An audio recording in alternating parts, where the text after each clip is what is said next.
Welcome to Lakshmi food.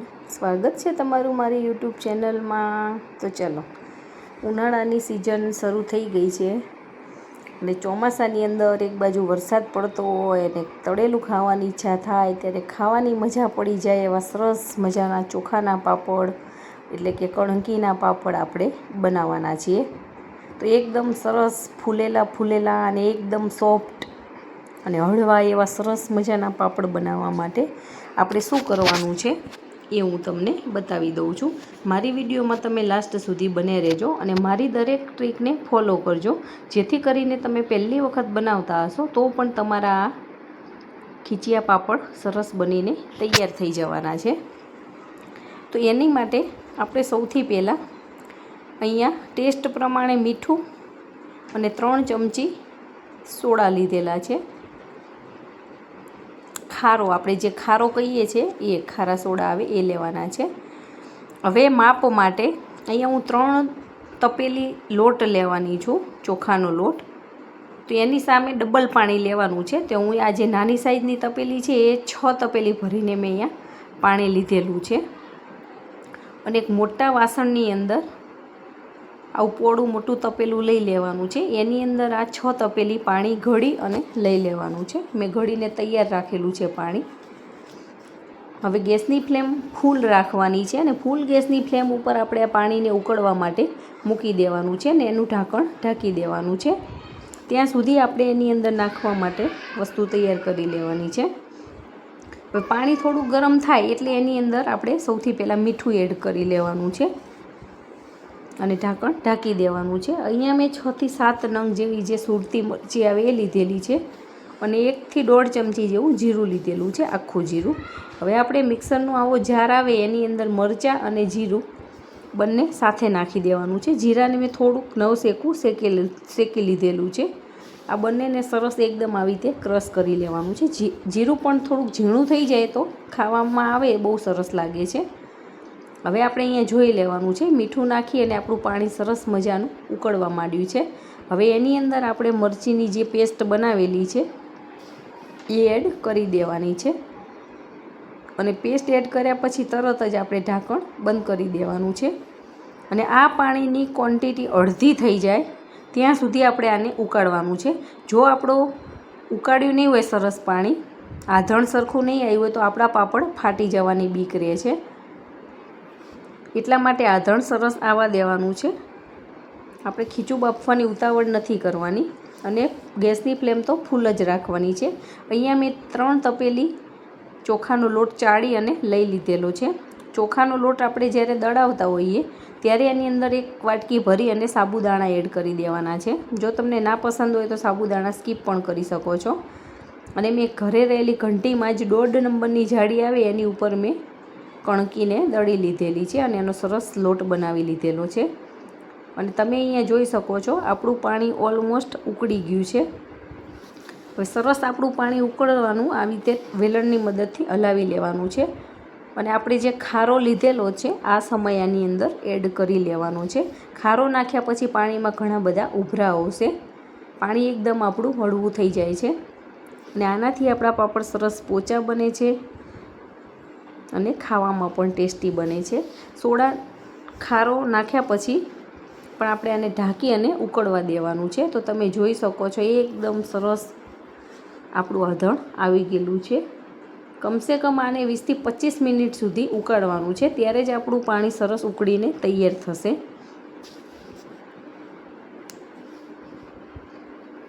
અને આપણા પાપડ વરસ સુધી આપણે સાચવીને રાખી શકીએ છીએ. એના માટે આ દરેક વસ્તુને ફોલો કરવી જરૂરી હોય છે.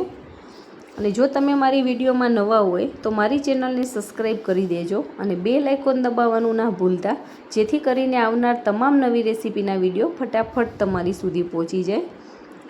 આધણ આપણું સરસ આવી ગયેલું છે. હવે આપણે વાટકાની મદદથી ધીમે ધીમે કરી અને આવી રીતે ચોખાનો લોટ નાખતા જઈશું અને વેલણની મદદથી આવી રીતે હલાવતા જઈશું. પહેલાં થોડોક નાખવાનો છે, પછી એમ લાગે એટલે આપણે બધો જ લોટ જે લીધેલો છે એને નાખી અને ફટાફટ આને હલાવવાનો છે. જ્યારે લોટ નાખીએ ત્યારે ગેસની ફ્લેમ ફૂલ રાખવાની છે અને બધો જ લોટ સરસ મિક્સ થઈ જાય પછી આપણે ગેસની ફ્લેમને સ્લો કરી દેવાની છે, સ્લો ટુ મીડિયમ રાખવાની છે. તો તમે જોઈ શકો છો આ પ્રોસેસ કરવામાં થોડી જલ્દી રાખવાની છે, નહીં તો લોટના ગાંઠા પડી જાય છે.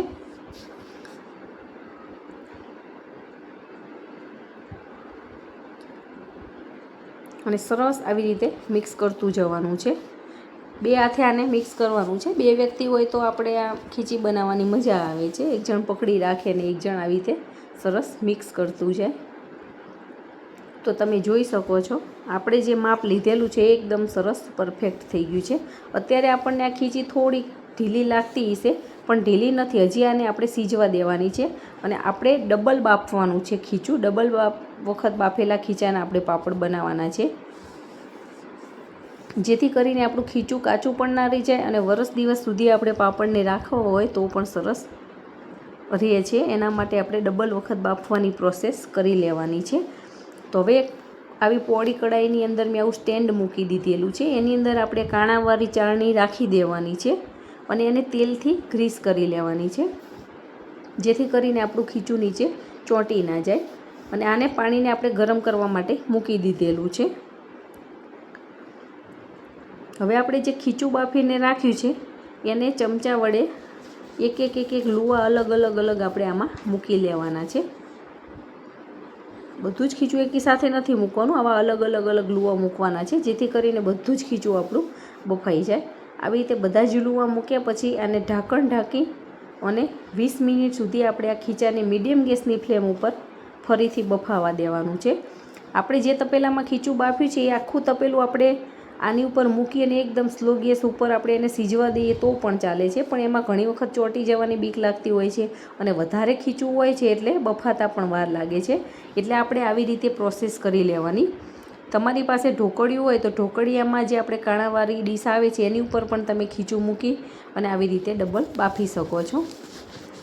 તો વચમાં મેં ચેક કરી લીધું, આપણને થોડુંક કાચું લાગતું હતું અને ખીચું ફરીથી બફાયા પછી એનો કલર પણ ચેન્જ થઈ જશે. તમે જોઈ શકો છો ડાર્ક યલો જેવો લાઇટ યલો જેવો કલર આવેલો છે. તો ખીચું આપણું સરસ બફાઈ ગયું છે. એને એક વાસણની અંદર આવી રીતે કાઢી લેવાનું છે અને આવી રીતે ખુલ્લું કરી અને થોડીક વાર ઠંડુ થવા દેવાનું છે. એમાંથી વરાળ થોડીક નીકળી જાય પછી આપણે બાકીની પ્રોસેસ કરી લેવાની છે. આમાં કદાચ થોડી કણી રહી ગઈ હોય તો તમે જ્યારે આને મસળો છો એ વખતે લોટાની મદદથી કે એમ તમે મસળશો તો પણ આની કણી તૂટી જતી હોય છે.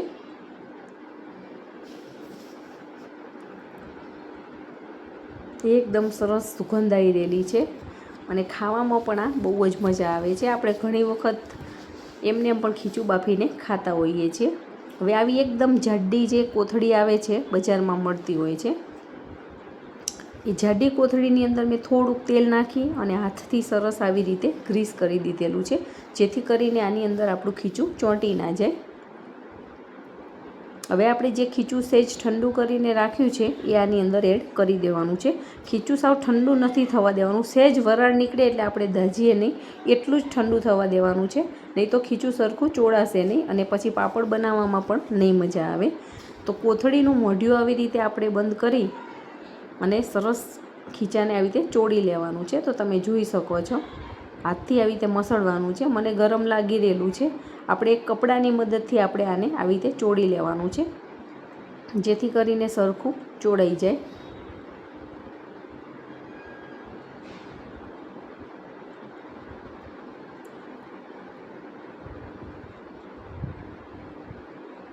અને આમાં કંઈક કણી રહી ગઈ છે તો પણ આવી રીતે કરશું એટલે તૂટી જશે. અને આને 4 થી 5 મિનિટ સુધી આવી રીતે ઊંચું નીચું કરતું જવાનું છે, બધું મિક્સ કરતું જવાનું છે અને આવી રીતે મસળતું જવાનું છે. તમે જોઈ શકો છો કોથળીમાં જરા પણ આપણું ખીચું ચોંટ્યું નથી અને એકદમ લીસું એવું આપણું ખીચું સરસ ચોળાઈ ગયું છે.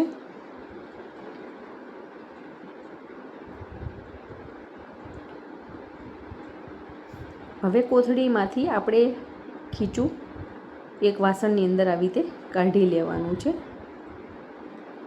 તો તમે જોઈ શકો છો એકદમ સરસ સ્મૂથ આપણું ખીચું બનીને તૈયાર થયું છે અને આમાં જરા પણ ગાંઠા કે એવું નથી રહેલું.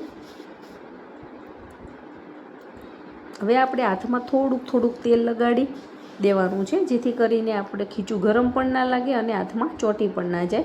અને આપણે આવો મીડિયમ સાઇઝનો લુવો બનાવી લેવાનો છે. આવા સરસ ગોળ ગોળ લુવા બનાવી અને એક તપેલીની અંદર આપણે મૂકી અને સરસ ઢાંકી દેવાના છે, જેથી કરીને ખીચું ઠંડુ ના થઈ જાય. ઠંડુ થઈ જશે ને પછી આપણે પાપડ કરીશું તો પાપડ આપણા જાડા રહે છે, એકદમ પતલા નથી બનતા અને દબાવવામાં પણ થોડીક મુશ્કેલી પડતી હોય છે. એટલે આપણે ગરમ ગરમ ખીચું આવી રીતે લુવા બનાવતું જવાનું અને એને ઢાંકીને મૂકી દેવાનું છે. હવે અહીંયા મેં પાપડને વણેલા નથી, વણેલાની પ્રોસેસ પણ હું તમને બતાવીશ પછી. અત્યારે મેં પાપડને દબાવીને લીધેલા છે. આવી રીતે આપણી પાસે લાકડાનું જે કે તમારી પાસે સ્ટીલનું કે જે પણ મશીન હોય પાપડનું, એની અંદર 2 કોથળી લઈ અને આજુબાજુમાં ગ્રીસ કરી લેવાની છે અને વચમાં ગુલ્લું મૂકી એની ઉપર બીજી કોથળી મૂકી અને સરસ પ્રેસ કરી લેવાનું છે. આપણું ખીચું એકદમ ગરમ છે એટલે તમે જોઈ શકો છો એકદમ પાતળો કાગળ જેવો આપણો પાપડ બનીને તૈયાર થઈ ગયો છે. તો હવે એને આપણે આવી રીતે એક કપડું લઈ લેવાનું છે કોટનનું, એની અંદર સૂકવી દેવાના છે બધા જ પાપડને. અહીંયા મેં 1 દિવસ છાયડામાં સૂકવેલા છે ઘરની અંદર, અને 1 દિવસ પછી થોડાક સુકાઈ જાય એટલે એને પલટી મારી અને પછી આપણે તડકે મૂકવાના છે, જેથી કરીને આપણા પાપડ ફાટી પણ નહીં જાય અને એની ઉપર ધૂળ પણ ના ચોંટી જાય. તો તમે જોઈ શકો છો બધા જ પાપડ આપણે આવી રીતે બનાવી લીધેલા છે અને 1 દિવસ તડકામાં અને 1 દિવસ છાયડામાં રાખી અને તમે જોઈ શકો છો આપણા પાપડ બનીને તૈયાર થઈ ગયા છે. તો એ એકદમ સરસ પતલા પતલા આર પાર દેખાય એવા આપણા પાપડ બનીને તૈયાર થઈ ગયા છે અને એનો કલર પણ બહુ જ સરસ આવેલો છે, તમે જોઈ શકો છો. આ મારી એકદમ પરફેક્ટ રીત છે. તમે આવી રીતે બનાવજો અને તમારા પાપડ કેવા બને છે એ મને કમેન્ટમાં ચોક્કસથી કહેજો. હવે આપણે એક ડબ્બાની અંદર આને સ્ટોર કરી દેવાના છે, જેથી કરીને આપણે આખા વર્ષ સુધી સાચવી રાખીએ. એરટાઇટ ડબ્બામાં ભરી લેવાના છે. હવે આ પાપડને આપણે તળીને ખાવાના છે. તો એક વાસણમાં મેં તેલને ગરમ કરવા માટે મૂકી દીધેલું છે. તેલ સરસ ગરમ થઈ જાય એટલે એની અંદર પાપડ મૂકી અને આપણે આવી રીતે તળી લેવાનો છે. કિનારી પણ આવી રીતે ડબોળી અને આપણે તળી લેવાની છે, જેથી કરીને કાચી ના રહે. તો તમે જોઈ શકો છો કડાઈ જેવડો આપણો પાપડ બનીને તૈયાર થયો છે અને એકદમ સરસ મજાના આપણા પાપડ ફૂલેલા છે અને એકદમ પોચા પોચા બનેલા છે અને ખાવામાં તો એકદમ સરસ ટેસ્ટી બનેલા છે.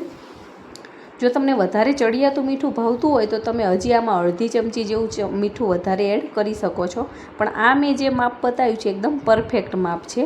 અને સુકાયા પછી થોડોક આપણે પાપડમાં મીઠું ચડિયાતું લાગતું હોય છે, એટલે આ માપથી જ તમે લેજો, જેથી કરીને તમારા પાપડ ખારા પણ ના થઈ જાય અને ટેસ્ટમાં બેસ્ટ લાગે. અને દેખાવમાં પણ તમે જોઈ શકો છો એકદમ સરસ સફેદ પાપડ આપણા બન્યા છે અને એકદમ પાતળા પાતળા પોચા અને એકદમ સરસ બની ગયા છે. તો તમે પણ આવી રીતે પાપડ બનાવો ને એન્જોય કરો. Thank you.